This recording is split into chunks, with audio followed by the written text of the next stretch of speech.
prisoners interacting informally with top policemen and policymakers. A scene from inside the Dubai Central Prison that marks the beginning of a partnership, a new drug rehabilitation program. All the prisoners here are nationals who have been convicted for drug abuse. For some, it's not even their first stint in prison. The UAE has a zero tolerance policy towards drugs with a minimum sentence of 4 years. And while that may be a deterrent to some, it's hardly ended the problem of drug abuse. Now this CDA-led program, called the Dose of Hope, aims to work with that group of people who most of society has given up on. Those drug users who are already in prison. At the Community Development Authority, we thought that in the midst of lack of comprehensive intervention and rehabilitation in Dubai, that we start with some level of intervention, sort of test the water. And we chose the most difficult group.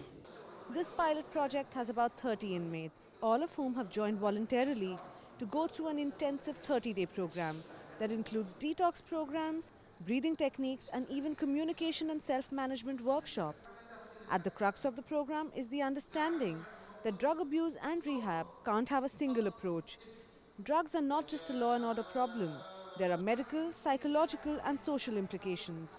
And so experts from all fields have been roped in for a more holistic view. For instance, the crucial first step after a drug-related arrest, detox and medical intervention. The only way that you can help them is to de-addict them through medical program, because without it, I think it's going to be a bit difficult.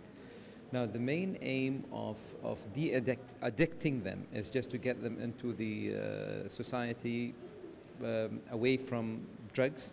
So we get our patients, we get them into clinics, and we talk to them, and thereafter we see what they take and try to replace them with other medication in order not to cause any complications. For the prisoners, this emphasis on understanding their problems and not just treating them like criminals is a big step forward.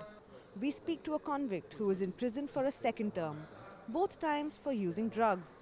The big difference this time, he says, is the focus on rehabilitation.